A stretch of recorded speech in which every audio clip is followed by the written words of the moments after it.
कि जिसमें आपको इस कबीर परमात्मा का ये कनेक्शन मिल जाएगा, आपको यहां से उपदेश दीक्षा मिल जाएगी। उसके बाद पुण्यात्माओं आप देखना, आप सोच भी नहीं सकोगे कि सचमुच हम सुना करते भगवान ऐसा करता है ऐसा करता है।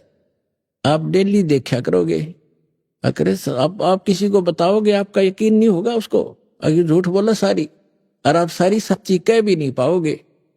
बताने वाले को कहीं नो सोचा मूर्ख से। आपको इतना सुख देगा यो कबीर भगवान, ये सत्कर्म मान।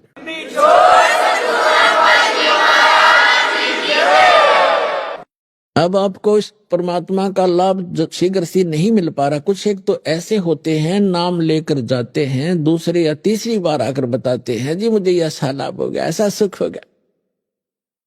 और दूसरे भक्त अभी लग रहे हैं, वो उनको राहत नहीं मिल पा रही। उसके दो कारण होते हैं। एक तो कारण ये होता है, परमात्मा कहते हैं धीरे धीरे रे मना, धीरे सब कुछ होवे, माली सींचे सो घड़ा, ऋतु आए फल होवे। उसी से आपको समझाना चाहते हैं परमेश्वर कबीर जी कि हे मन, अब धीरे धीरे सारे काम होंगे। जैसे एक माली पौधा लगाता है, छोटा सा पौधा होता आम का, उसमें सैकड़ों घड़े पानी के डालता है, यानी 10 वर्ष 5 वर्ष, आजकल थोड़े जल्दी हो जाते हैं, 4-5 वर्ष लगा लो, तो पहले 10 वर्ष, लगभग 10-12 वर्ष के बाद आम का फल, पेड़ बड़ा होता था और फिर फल से लदपद हो जाता था, इतना फल लगता था, आप भी खा लेते थे, अचार भी डाल लेते थे, पड़ोसी भी, साथ वाले भी, मोहल्ले वाले भी तोड़ ले जाते थे, रिश्तेदारों में कभी रखा करते गठड़ी बांध के, तो भी समाप्त नहीं होते।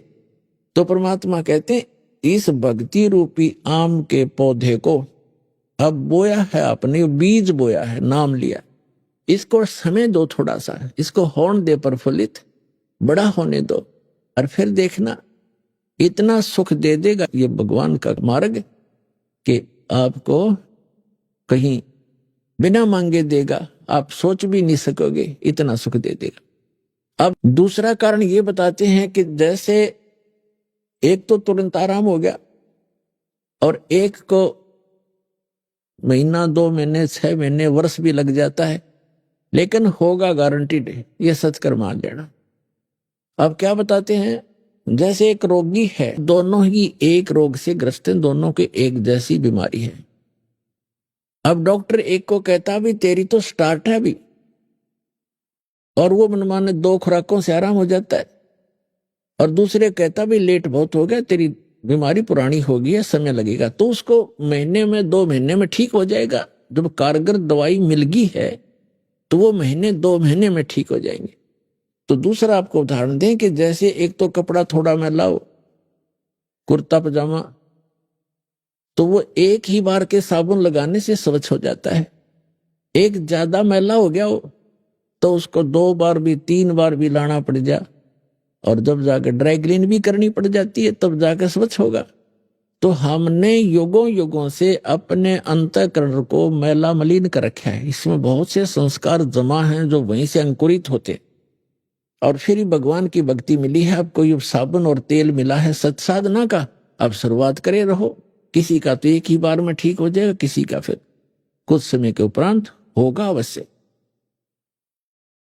और तीसरा कारण ये है कि क्या बताते हैं, सतगुरु के दरबार में कमी कहे की ना, हंसा मौज नहीं पावता तेरी चूक चाकरी मां। इस कबीर परमेश्वर के दरबार में, परमात्मा की शरण में किसी भी चीज की कमी नहीं। इस कबीर परमात्मा के शब्दकोश में, डिक्शनरी में इम्पॉसिबल वर्ड नहीं है, ये वो समर्थ परमात्मा है। कहते मासा घटे ना तिल बधे, विद ना लिखे जो लेख, और सच्चा सतगुरु मेट कर ऊपर मारे बेख। अब आपके जो भाग्य में, प्रारब्ध में, किस्मत में जो लिखा है उसको कोई नहीं समाप्त कर सकता, आपको भोगना ही पड़ेगा। कौन नहीं कर सकता? जैसे श्री ब्रह्मा जी, श्री विष्णु, श्री शिव जी, और ये ब्रह्म जिसको सरपुरुष कहते हैं और परब्रह्म अक्षर पुरुष, ये भी आपके प्रारब्ध के, आपके लिखी किस्मत को मिटा नहीं सकता, प्रारब्ध को समाप्त नहीं कर सकता। सुख है तो सुख मिलेगा, दुख है तो दुख मिलेगा, और जैसे आप पुण्य पाप कर रहे हैं वो अलग से संग्रहित होते चले जाएंगे आपके। जैसा कर्म करोगे वैसा ही मिलेगा।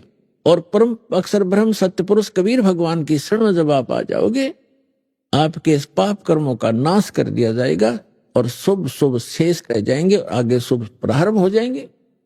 अब जैसे पहले किसान को ये औषधि प्राप्त नहीं थी, अब औषधि का एक खोज हो गई है, डिस्कवरी हो गई है कि ऐसी औषधि डाल दी जाती है फसल में जो घास को खत्म कर देती है, पौधा सुरक्षित रह जाता है। तो वो औषधि विद्यमान तो थी, वो गुण तो, वो मटेरियल तो सारे ही पदार्थ थे, लेकिन वो बनाने वाला नहीं था। अब वो बनाने वाला मिल गया, वो बना ली। तो इस प्रकार परमेश्वर कबीर जी ने ये जड़ी बहुत पहले बनाकर रखी हुई थी और हमारे कबीरपंथी भी इसको नहीं समझ सके, जिस कारण से हम अभी तक वही कर्म फल ही भोगते रहे। तो अब दास को दे दी वह औषधि जो आपके पापों का नाश कर सकती है, क्योंकि कष्ट आते हैं वो पाप के कारण आते हैं, और पाप नाश ही हो गया इस भक्ति से, फिर कष्ट कहां से आएंगे। जब कांटे से दुख होता है, फसल में कांटेदार झाड़ियां उग जाती थी और वो दवाई ने वो पहले ही खत्म कर दी, बस स्टार्ट से ही बड़ी थी वो भी गला दी, जला दी, तो कांटे नहीं रहे, तो फसल नुकसान हानि कहां से होगी, दर्द नहीं होगा। इसी प्रकार पुण्यात्माओं इस समर्थ की शरण में आने से कहते हैं कि सतगुरु के दरबार में कमी काहे की ना, और हंसा मौज नहीं पावता तेरी चूक चाकरी में। अब कहने का भाव यह है कि यदि आपको लाभ नहीं हो रहा तो आपकी कोई मर्यादा में भंग है, या आपकी श्रद्धा ठीक नहीं बनी, आपकी चाकरी में चूक है, आपकी श्रद्धा या सेवा भक्ति में कोई त्रुटि बनी है। विचार कीजिए, जैसे एक ही खंभे से, एक ही ट्रांसफार्मर से और 10, 20, 50 घरों को, परिवारों को कनेक्शन मिला हुआ है। अन्य के पंखे चल रहे हैं, मोटर चल रही है, कूलर चल रहे हैं, और एक का नहीं चल रहा है, तो उसका कोई कनेक्शन लूज हो लिया या कट चुका है किसी कारणों से, उसकी वेरीफाई करो क्यों, किस कारण से कनेक्शन कटा, हमारे घर ये पावर क्यों नहीं आई। और पावर भी पहुंची हुई है तो आपके कोई पंखे या कूलर में डिफेक्ट है, आपकी फिटिंग में डिफेक्ट है, उसको ठीक कराइए। तो इसी प्रकार इस परमात्मा से उपदेश दीक्षा लेने के बाद आप जी मर्यादा जरूर अवश्य निभाएं। कबीर साहब कहते हैं, जब तक हंसा हमरी आना, काल लगे ना तेरा बाणा,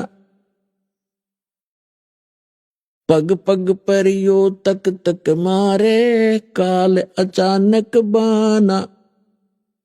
अब क्या बताते हैं कि यो काल पग पग पर अचानक दुर्घटना कर देता है, कोई हानि कर देता है, जब इसका संस्कार हानि का होता है। और जब हम परमात्मा की शरण में आ जाएंगे और मर्यादा में रहेंगे, तो परमात्मा कहते हैं, जब लग हंस हमारी आना, ये पुण्यात्मा, ये हंस हमारा भक्त जब तक हमारी आन माने मर्यादा में, आन कान में, हमारी मर्यादा में रहेगा, और तब लगे न तेरा बाना। काल को कहते हैं कि हे काल, जब तक मेरा हंस मेरी मर्यादा में है, तू अटैक नहीं कर पाएगा। तो हमने मर्यादा को बहुत महत्व देना पड़ेगा। परमात्मा क्या बताते हैं कि जैसे ये मर्यादा आपकी इतनी कंपलसरी है, जो दास आपको नियम बताता है, जैसे सीता जी के बारे में श्री रामायण के अंदर आपने बहुत बार सुना है कि रावण का मामा मारीची एक स्वर्ण मृग बनकर, सोने का हिरण बनकर, और जहां सीता ने कुछ बगीची लगा रखी थी, वो फूल फालों को तोड़ने लग गया, खराब करने लगा। और जो ही सीता की दृष्टि पड़ी, वो सोने का मृग बहुत सुंदर लगा। उसने अपने पति से कहा कि इस मृग को मेरे लिए लाओ पकड़ के, जिंदा या मुर्दा। नहीं तो मैं अनशन कर दूंगी। अब राम विवश हुए और लक्ष्मण को कहकर चल पड़े कि ये मैं लाता हूं इसको, जहां तक मैं प्राप्त होगा तो मत आना, और यहां सीता की सुरक्षा रखना, जंगल का काम। श्री राम वाण लेकर चल पड़ा। मर्ग आगे चल के बहुत दूर ओझल हो गया, काफी दूर निकलकर वहां से आकाशवाणी कर दी, हाय भाई मर गया, हाय भाई मर गया। लक्ष्मण और सीता ने दोनों ने सुनी आवाज, तो सीता ने कहा कि तेरे भाई आपत्ति में है, आप जाइए और उसको बचाइए। लक्ष्मण ने कहा कि ये कोई जाल है, मेरे भाई पर कोई आपत्ति नहीं हो सकती, आपको पता नहीं है उनके सामर्थ्य का। लेकिन वो नहीं मानी और उल्टी सुल्टी कुछ उठपटांग बातें कह दी। इससे दुखी होकर वो सूरवीर कहने लगा कि माता ठीक है, आज तक ये मन में दोष भी नहीं था, पर आपने गलत बात बोल दी। पर एक काम करना, हम ये एक मंत्र बोलकर रेखा खींच कर जाता हूं, इससे बाहर मत जाना, तुझे बाहर जाएगी तो हानि हो जाएगी। वो चला गया, पीछे से रावण आ गया। वो तो इंतजार थी कि ऐसे ऐसे बनेगी, उठा के लानी थी उसको, तो उसको पता नहीं था कि रखा ऐसी खींच रखी है। तो रावण आया साथ दो रूप बनाकर भिक्षा लेने के। पहले उसने आवाज लगाई कि माई भिक्षा दो। सीता ने कहा जी यहाँ आकर ले जाओ झोपड़ी के पास, कुटिया के पास। रावण आने लगा तो उसमें से एकदम ऐसी लपट निकली, कोई 10 कदम पीछे गया और फिर कहा कि आप यहाँ बाहर आकर के भिक्षा दो, आपने तो मुझे मरवा दिया था, ये पता नहीं कितनी भयंकर रेखा है, कैसे। तो सीता जी ने सोचा क्या फर्क पड़ा है, अभी भिक्षा डालकर अभी आ जाते हैं। अब वो जरा सी उससे बाहर निकली रेखा से और उसने पकड़ दी बाजू, यहां से घेर ली कमर पे, लंका में पटकी जाके। अब वो मूर्ख थे जो यूं कह गए थे इससे बाहर मत निकलना, ना तो हानि हो जाएगी। वो पागल थे। आप बिरान मट्टी करवाई, 12 वर्ष तक वहां पड़ी रही उसके अंदर, उस 9 लाख बाग में कैद बन के, और करोड़ों आदमी मरवा दिए जब जाकर पीछा छूटा। तो पुण्यात्माओं, ये मर्यादा जो परमात्मा की दो दास बताता है, इसको लक्ष्मण रेखा समझ लेना। इस लक्ष्मण रेखा के अंदर ये नहीं आ सकेगा, इससे बाहर जाओगे तो मार तुम आप खाओगे। तो परमात्मा कहते हैं जब लग हंसा हमरी आना, और काल लगे नी तेरा बाणा। मर्यादा भंग होकर के भी आप अपने हानि उठा सकते हो और आपको लाभ भी बंद हो जाएगा। उसके लिए तरीका है कि वापस आइए और अपना नाम खंडित है उसको कनेक्शन को दोबारा सुचारू करवाइए। भविष्य में बहुत सावधानी बरतिएगा। देखो जैसे कई भक्त नाम ले गए और नाम खंड हो गया, ठीक है, कोई बुरा संस्कार अभी था नहीं आपका तो हानि नहीं हुई, पता लग गया दोबारा जुड़वा लीजिए, अगर सावधान रहिए। और कई भक्त ऐसे हैं दीक्षा ले गए, नाम खंडित हो गया, उधर से कोई संस्कार ऐसा खराब आ गया, नाम खंडित हो गया। यहां से आप सोच रहे हो दुनिया आम व्यक्ति तो समझता है कि नाम लेकर आया था ये, इसको देखो ये हानि हो गई, लेकिन उनको ये नहीं पता और स्वयं को भी नहीं पता कि ये लक्ष्मण रेखा लांघ चुका है, इसलिए इसको हानि हुई है, अन्यथा हो ही नहीं सकती, न तो भगवान का विधान फेल हो जाएगा। तो इसलिए आपने यह सावधानी बरतनी पड़ेगी। अब क्या बताते हैं परमात्मा, 100 वर्ष सतगुरु की पूजा, एक दिन आन उपासी, वो अपराधी आत्मा पड़े काल की फांसी।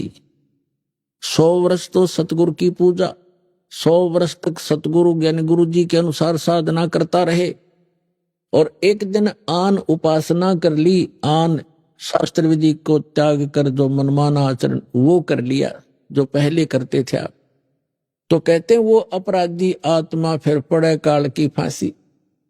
अब क्या होगा, कैसा बुरा बनेगा आपके साथ। जैसे आप जी ने दीक्षा ले ली, 1 वर्ष 2 वर्ष 4 वर्ष आपने साधना कर ली, और फिर कोई ऐसी बात आ गई आपका नाम खंडित हो गया, लोक लाज में आके आपने नाम खंडित कर दिया और आन उपासना शुरू कर दी और ये पूजाएं छोड़ दी, तो फिर आपके साथ क्या बनेगी कि आपको फिर भी लाभ हो रहे होंगे। आप इस नाम को त्याग दोगे, साधना भी बंद कर दोगे।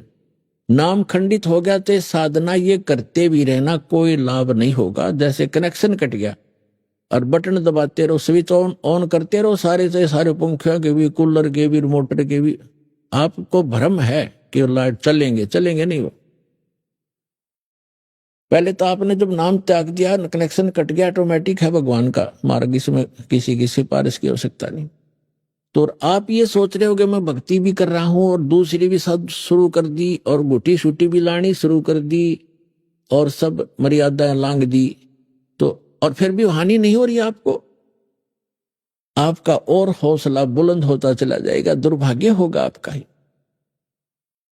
वो कारण क्या होगा कि 2 वर्ष 4 वर्ष जो आपने विधिवत साधना करके जो पुण्य इकट्ठे कर लिए, वो आपके संग्रहित होंगे, आपकी बैटरी चार्ज होगी इन्वर्टर की, और आगे चार्जर खत्म हो गया, कनेक्शन रहा नहीं, लाइट आपके पास है नहीं, चार्जर काम कर नहीं रहा, तो उस समय भी आप अपने पंखे चल रहे हैं, ट्यूब जग रही है, कूलर भी चल रहा है और आपको नो प्रॉब्लम।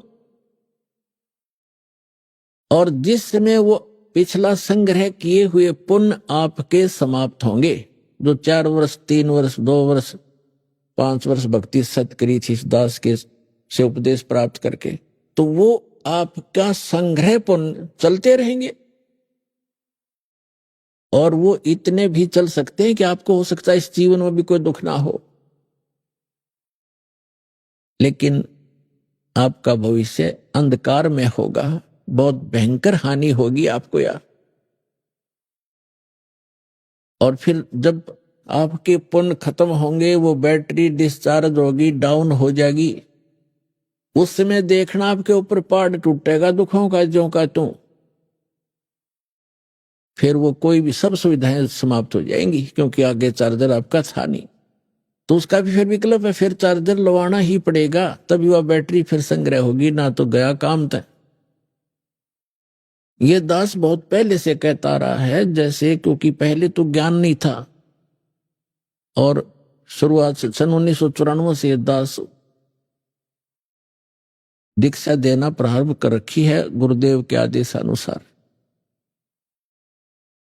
और ये सन 2001 के आसपास 2001 को इस दास के को प्रेरणा हुई कि ये जो ज्ञान कबीर भगवान ने हमें दे रखा है सूक्ष्म वेद में, उससे तो दास पूरा परिपूर्ण था, आधारित था, उसी को लेकर आगे चल रहा था, वही गुरुदेव ने हमें बताया था। तो दास की एक तमन्ना थी, हार्दिक प्रार्थना थी भगवान से कि ये थी आप वाला ज्ञान भगवान अगर हमारे हिंदू धर्म के या सभी धर्मों के सदग्रंथों में भी मिल जावे, तो आपके बच्चों तक आपका संदेशा पहुंचाने में दास को सुविधा हो जाएगी, अन्यथा ये मानेंगे नहीं, क्योंकि जब तक इनको सुख हो रहा है, जो अनुयायी बने थे 1994 से लेकर 2001 तक, वो वही बने थे जिनको सुख हो रहे थे, ऐसे ऐसे सुख हो रहे थे सोच भी नहीं सकते थे। और ये जरूरी नहीं होता कि हम जो सोचें भगवान सारी करे, क्योंकि बच्चा तो एक सर्प को भी पकड़ने की चेष्टा करता है, माँ बाप बॉडीगार्ड अंगरक्षक कोई भी गार्डियन है वो थोड़ा पकड़ने देगा, उसको उठा लेगा, उठा कर सुरक्षित ले जाएगा, कहीं ये डस ना ले। तो कुछ ऐसे हमारी डिमांड होती है जो भगवान नहीं करेगा आपको, जो आपको हानि करने वाली होंगी। जैसे मान ले किसी ने कोई बिजनेस शुरू करना है और आपकी पूरी टारगेट बन गया, यू करूंगा, और भगवान आपको सहयोग नहीं दे पा रहा है, तो समझ जाना चाहिए कि इसमें आपको हानि होगी आगे चल के, और आप उसी से विमुख हो जाते हैं, मैंने ये काम किया सफल नहीं हुआ, वो सफल होने में आगे तुझे ज्यादा हानि हो जानी थी इसलिए ना होने दिया उसने, तो वो छोड़ जाएगा नाम को। तो कहने का भाव ये था, ऐसे बहुत से चले गए जिनको 6 सुख दिया, और एक जिसने वो चाह रहा था और भगवान नहीं चाह रहा था उसको देना, वो नहीं दिया, तो वो 6 सुख भूल के उस एक दुख को लेकर चला गया। लेकिन 1 वर्ष 2 वर्ष 4 वर्ष जो उसने भक्ति की, दान किया, सेवा की, पाठ करवाया, वो तो संग्रहित हो गए। उसके बाद वो वहां से जाने के बाद वो काम तो चाहे उसका हुआ ना हुआ, पर और ठीक होते रहे, तो उसका दुर्भाग्य था, उसको ये महसूस नहीं हुआ कि तेरा कनेक्शन कट गया, और ये पुण्य जो संग्रह तू कर लिया, ये 1 वर्ष 2 वर्ष 4 वर्ष 10 वर्ष भी चल सकते हैं, लेकिन आगे क्या बनेगा ये ज्ञान नहीं था। अब ये दास देख रहा है जो 10-10 वर्ष 15-15 12-12 वर्ष हो गए नाम त्याग गए, जो 2-2 वर्ष 3-3 वर्ष 4-4 वर्ष साधना करके छोड़ गए, अब आ रहे हैं लुटपिट के दोबारा रोते हुए कि वही दुख फिर शुरू हो गए। और मैं प्रतिदिन कहा करता सत्संग में कि ऐसे दुख आवेंगे ये जो चले गए यहाँ से, अब रोते हुए आ रहे हैं, उनको वही दुख फिर प्रारंभ हो गए। तो पुण्यात्माओं, ये ज्ञान का होना प्रथम है। जैसे श्रीमद् भगवत गीता अध्याय नंबर 4 के श्लोक नंबर 33 में कहा कि अर्जुन, द्रव्य में यज्ञ से ये ज्ञान यज्ञ श्रेष्ठ है। द्रव्य में यज्ञ है, जैसे कहीं कंबल बांट दिए तो धन से धर्म होता है, कहीं पर भंडारा कर दिया कि तो हॉस्पिटल या धर्मशाला बनवा दी। कहते हैं इसकी अपेक्षा पहले तू ज्ञान समझ, ज्ञान यज्ञ श्रेष्ठ है। ज्ञान यज्ञ माने जैसे गीता अध्याय नंबर 4 के श्लोक नंबर 32 में कहा है कि अर्जुन, जो साधनाएं मैंने अभी आपको अध्याय नंबर 4 के श्लोक 25 से लेकर और 30 तक बताई हैं, ये सभी अपने अपने हिसाब से सभी साधनाएं करते हैं और अपनी अपनी साधनाओं को ये सभी पापनाशक जानते हैं। लेकिन सच्चिदानंद घन ब्रह्म ने अपने मुख से बोली वाणी वो तत्व ज्ञान है, उसको सूक्ष्म वेद कहते हैं हम संत भाषा में। वो सूक्ष्म वेद है, वो तत्व ज्ञान है, और उसके अंदर विस्तार से सब ज्ञान कहा गया है। विस्तार से धार्मिक अनुष्ठानों यज्ञों की जानकारी उसमें बहुत विस्तार के साथ है। वो सच्चिदानंद घन ब्रह्मणे मुखे, यह अनुवाद गलत कर रखा है गीता अनुवादकों ने, यहां लिख दिया वेद की वाणी में। वेद की वाणी तो गीता है ही सारी, वो तो गीता ज्ञानदाता कहता, वो ज्ञान तो इससे अन्य है। और वो भगवान बोलता खुद आकर के अपने मुख कमल से कहता, वो है तत्व ज्ञान। तो उसमें क्या कहा है कि सच्चिदानंद घन ब्रह्म की वाणी में, उसके मुख कमल से उतरित वाणी में, यानी कबीर वाणी में विस्तार से कहा गया, उसको तो तत्वदर्शी संतों को से समझ, वो तत्व ज्ञान है। तो यहां तो चौथे अध्याय के 33वें श्लोक में कहा है कि द्रव्य में यज्ञ से ज्ञान यज्ञ श्रेष्ठ है। पहले तो ज्ञान समझे, फिर दान करना धर्म। वो ऐसे कितना काम का पे मतलब कितना मंदिर का लठ डुबा दिया, मंदिर बनवा दिया, पता उसका क्या लाभ है उस मंदिर का। कहीं धर्मशाला बनवा दी, अच्छी बात है, कहीं आपने भंडारे कर दिए, कंबल बांट दिए, मेडिकल बनवा दिए, कोई प्याऊ बनवा दी, अच्छी बात है, लेकिन मोक्ष तो नहीं हुआ आपका। आप पहले तत्व ज्ञान सुनिए, फिर दीक्षा लीजिए संत से, फिर जैसे डॉक्टर बतावे वो उपचार चलेगा। डॉक्टर आपको जो परहेज बतावे वो भी आपने करने पड़ेंगे, और पथ्य अपथ्य का आपने ध्यान रखना पड़ेगा, तब आपका उपचार होगा। तो इसी प्रकार आपने सबसे पहले ज्ञान समझना चाहिए, और ज्ञान समझ के उसके बाद फिर अपना सत्य भक्ति जैसे गुरु जी बतावें वैसे करने से ही आपको लाभ होगा। तो यहाँ दास का जो उद्देश्य है कि वो अब जो पहले इस ज्ञान को ढंग से समझा नहीं, अब परमात्मा ने दया करी आपके ऊपर, आप तो समझ रहे हो, साथ के साथ सब प्रमाण देख कर आते हो, तो आप डगमग नहीं हो सकते। लेकिन उस समय अभाव हमारे सामने ये था कि दास को इन सदग्रंथों में यह परमात्मा का बताए ज्ञान वाली सच्चाई प्राप्त नहीं थी, ज्ञान नहीं था। 2001 में परमात्मा ने प्रेरणा की इस दास को, कबीर साहब का एक अमर वाणी जो सच्चिदानंद घन ब्रह्म की वाणी वो याद आई कि वेद मेरा भेद है और मैं ना मिलूं वेदन के माही, और जौन वेद से मैं मिलूं ये वेद जानते नहीं। अब यह बात खटकी प्रेरणा दाता की है, करे कराव साइया मन में लहर उठा, दादू सिर दरजीव का वो आप बगल हो जा। एक प्रेरणा हुई क्रोथा आश्रम के अंदर दास पहले घर घर में सत्संग करता था, फिर इतना अधिक हो गया था सत्संग, घर घर में नहीं कर पाया था, एक एक दिन 5-5 4-4 जगह पाठ शुरू हो जाते थे। फिर एक सामूहिक भक्तों ने एक आश्रम मॉल अपना खरीद लिया, तो उसमें हम रहने लगे। फिर प्रेरणा हुई कि कोई परमात्मा ऐसी दया हो, आपके ज्ञान का कोई और समर्थक मिल जाए, जैसे वेदों में हो, उसके बाद गीता जी में हो, पुराणों में ये प्राप्त हो जावे, तो अपना आपके हिंदू धर्म के कम से कम भक्त मान जाए, आपको आपका ज्ञान स्वीकार कर ले। तो परमात्मा ने कहा कि वेद मेरा भेद है, मैं ना वेदन के माही, और जौन वेद से मैं मिलूं वो वेद जानते नहीं। तो ये बात खटकी कि वेद भगवान की का भेद है, परमात्मा की जानकारी दे रहे हैं। कबीर साहब कहते मेरी महिमा गा रहे हैं वो।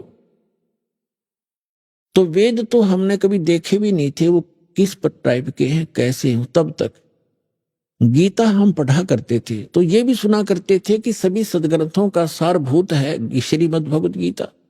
तो श्रीमद् भगवत गीता के अंदर दास ने जब पढ़ना शुरू किया, क्योंकि पहले तो इतना बिजी शेड्यूल था, फिर आश्रम में रहने से कुछ हल्का हुआ तो समय मिला मुझे, उसमें देखा कि गीता ज्ञानदाता खुद कहता है कि अर्जुन तू उस परमेश्वर की शरण में जा, उसकी कृपा से तू परम शांति को और सनातन परम धाम को प्राप्त होगा।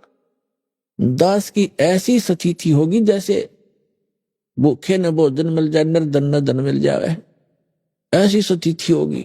जो फूला नहीं समाओ हुए भगवान, आपने सारा खजाना भी रखा है इसमें आपका ही। उसमें सारा नए सिरे तक गीता जी का अनुवाद किया, जिसको गहरी नजर गीता में आपके पास उपलब्ध है। परमात्मा के ज्ञान के आधार से उसका अनुवाद किया। जो सब अनुवादकों ने गलत कर रखा है, अक्षरों का अनर्थ कर रखा है अर्थों के। जैसे अनुत्तम माने चौथी कक्षा के बालक ने पूछ लिया, उत्तम माने गुड, अनुत्तम माने बैड। अरे ये क्या, अनुत्तम माने जिससे उत्तम कोई और ना हो। जैसे उत्तीर्ण है, उत्तीर्ण माने पास, बच्चा उत्तीर्ण हो गया, पास हो गया। और अनुत्तीर्ण लिखा हो किसी के पीछे और वो नौका में सबसे उत्तम पास हो गया हूं, पीटे छाती पास तो टट्टू हो गया तो वो भूल इन न रखी बालकों वाली बातें। 7वें अध्याय के 18वें श्लोक में गीता जी में गीता ज्ञानदाता तो कहता है ये ज्ञानी आत्मा नेक आत्मा है, परमात्मा के लिए समर्पित है, लेकिन इनको तत्वदर्शी संत नहीं मिला, इस कारण से मेरे वाली अनुत्तम गति में लीन रहे। अब गीता अध्याय नंबर 8 के श्लोक नंबर 13 में गीता ज्ञानदाता कहता है ओम इति एक अक्षरम ब्रह्म व्यवहारण माम अनुसमन ये प्रियति तदन देहम सयाति परमाम गति। मेरे सर का केवल एक ओम मंत्र है, ओम अक्षर, नथिंग एल्स। और उच्चारण करके सिमरण करता हुआ जो शरीर छोड़कर जाता है वो इस ओम से मिलने वाली परम गति को प्राप्त होता है। ओम ब्रह्म का मंत्र है। इस सरपुरुष का गीता ज्ञानदाता जो श्री कृष्ण में प्रवेश करके बोल रहा है और ब्रह्म का साधक ब्रह्मलोक में जाता है। 8वें अध्याय के 16वें श्लोक में कहा कि अर्जुन ये ब्रह्मलोक पर्यंत ब्रह्मलोक में गए हुए प्राणी भी जन्म मृत्यु में आते हैं। गीता अध्याय नंबर 18 के श्लोक नंबर 62 में कहा कि इसलिए तो अर्जुन सर्वभाव से उस परमेश्वर की शरण में जा, उसकी कृपा से तू परम शांति को और सनातन परम धाम को प्राप्त होगा।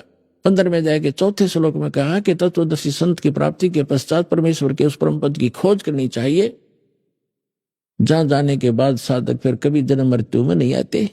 और गीता अध्याय नंबर 2 श्लोक नंबर 12, गीता अध्याय नंबर 4 श्लोक 5 और 9 में, गीता अध्याय नंबर 10 श्लोक 2 में ये स्पष्ट कहता है गीता ज्ञानदाता तुम तेरे और मेरे बहुत जन्म हो चुके, तू नहीं जानता। अब जहां जब तक जन्म मृत्यु है जैसा कर्म वैसा ही भोगना ही पड़ेगा इसकी शरण में रहने से, तो सुख काहे को। इसलिए बताया है कि टुणक जैसे ऋषि बड़े बड़े महापुरुष में ये हैं तो नेकात्मा, लेकिन इनको तत्वदर्शी संत ना मिला जो पूर्ण परमात्मा की महिमा बताने वाला हो, जिस कारण से ये मेरे वाली ही गति में अनुत्तम गति में स्थिर रहे। अनुत्तम माने घटिया गति, बेकार की, क्योंकि जन्म मृत्यु मिटता नहीं। जैसा कर्म है वो सारे भोगने पड़ेंगे, नरक भी, स्वर्ग भी, गधे भी, कुत्ते भी, सारा बनना पड़ेगा, फिर घटिया ही है। 7वें अध्याय के 19वें श्लोक में गीता ज्ञानदाता स्वयं कहता है कि बहुनाम जन्मानाम अंते ज्ञानवान माम प्रपद्यते और वासुदेव सर्वमिति सहमात्मा सुदुर्लभ।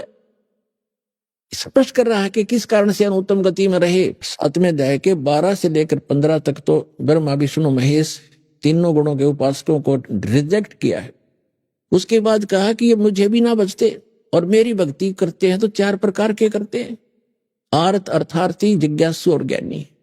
उन तीनों को भी रिजेक्ट करता है ये, आर्त, अर्थार्थी और जिज्ञासु को। ज्ञानी श्रेष्ठ है और उस ज्ञानी को तत्वदर्शी संत ना मिलने से फिर कहता है मेरे वाली ही घटिया अनुत्तम गति में स्थित रहे। अब 7वें अध्याय के 19वें श्लोक में यह स्पष्ट होता है, गीता ज्ञानदाता कह, पहले तो ये कह रहा है 12 से लेकर 15 में कि ये तीनों गुणों की रजगुण ब्रह्मा, सतगुण विष्णु, तमगुण शिव जी के द्वारा जिनका ज्ञान हरा जा चुका है, राक्षस स्वभाव को धारण किए हुए मनुष्यों में नीच दूषित कर्म करने वाले मूर्ख मेरी भक्ति नहीं करते। अपनी के विषय में कहता कि 4 प्रकार की करते, और उसमें बताया दिया ज्ञानी ही मुझे पसंद है, ज्ञानी को मैं अच्छा लगता हूं क्योंकि वो अनुपासना नहीं करते, मनुष्य जीवन का मूल उद्देश्य समझकर वो साधना करते हैं, लेकिन वो रह गए मेरे वाली अनुत्तम गति में। क्या कारण क्या था बता रहा है 7वें अध्याय के 19वें श्लोक में स्पष्ट कर रहा है कि बहुनाम जन्मानाम अन्ते ज्ञानमान माम प्रवर्ते, बहुत बहुत जन्मों के अंत के किसी जन्म में ज्ञानी आत्मा मेरी भक्ति करते ब्रह्म की, अन्यथा वो और पूजाओं पर लगे रहते हैं, नीचे के देवताओं की या अन्य क्रियाओं पर करते रहते हैं। बहुनाम जन्मानाम अन्ते, बहुत के जन्मों के अंत के जन्म में कोई मेरी भक्ति करता है। लेकिन वासुदेव सर्वमिति, वासुदेव ही सब कुछ है, ये बताने वाला स महात्मा सुदुर्लभ है। वो संत तो बड़ी मुश्किल से मिलेगा कि वासुदेव ही सब कुछ है। वासुदेव का अर्थ होता है सबका मालिक, जिसकी सत्ता सब ब्रह्मांडों के ऊपर हो, वो वासुदेव है। श्री कृष्ण वासुदेव नहीं थे। श्री कृष्ण जी तो वासुदेव के बेटे थे, पुत्र थे। और वासुदेव उसके पिता का नाम वेदों से ही रखा गया था, क्योंकि जैसे हम चांद रखते अपने बच्चे का नाम, किसी का सूरज रख लेते हैं, तो वो चांद और सूरज थोड़े ही ये। तो इसी प्रकार वो वासुदेव नाम था, वासुदेव का पुत्र था श्री कृष्ण। श्री कृष्ण वासुदेव नहीं था, वो तो श्री विष्णु जी था। श्री विष्णु जी थे, और विष्णु जी केवल एक ब्रह्मांड में एक 3 लोक पर, पृथ्वी लोक, पाताल लोक और स्वर्ग लोक को पर केवल एक विभाग का प्रभु है, स्वामी है, मालिक है। ये वासुदेव नहीं है। और इसका जो ब्रह्म है, ब्रह्मा विष्णु महेश का पिता सरपुरुष जो गीता ज्ञान दे रहा है श्री कृष्ण में प्रवेश करके, ये केवल 21 ब्रह्मांड का प्रभु है, स्वामी है। गीता अध्याय नंबर 15 के श्लोक नंबर 16 में ये 2 पुरुष बताए, सरपुरुष ये 21 ब्रह्मांड का पुरुष स्वामी है, और 7 संग ब्रह्मांड का अक्षर पुरुष है, वो भी वासुदेव नहीं है, केवल इतना ही स्वामी है, इतना ही व्यापक है, इतना ही वो वासुदेव है। और 15वें अध्याय के 17वें श्लोक में कहा कि उत्तम पुरुष तु अन्य परमात्मा इति उदाहरते, यह लोक तरम अविश्य विवर्ती अवेश्वर। वो तीसरे नंबर का जो परम अक्षर ब्रह्म 8वें अध्याय के 3रे श्लोक में जिसके विषय में कहा है, वो परम अक्षर ब्रह्म है, वो है वास्तव में वासुदेव। और वही गीता ज्ञानदाता कहता है कि 18वें अध्याय के 62वें श्लोक में सर्वभाव से उस परमेश्वर की शरण में जा, उसकी कृपा से तो परम शांति को, सनातन परम धाम को प्राप्त होगा।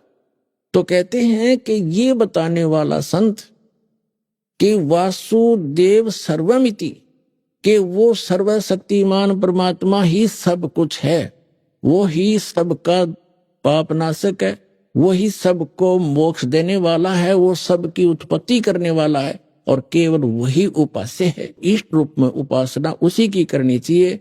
तो ये बताने वाला संत तो बड़ी मुश्किल से मिलेगा। तो इन्होंने बैठा रखा था सारा। अच्छा, गीता अध्याय नंबर 18 के श्लोक नंबर 62 में स्पष्ट किया कि तू सर्वभाव से उस परमेश्वर की शरण में जा।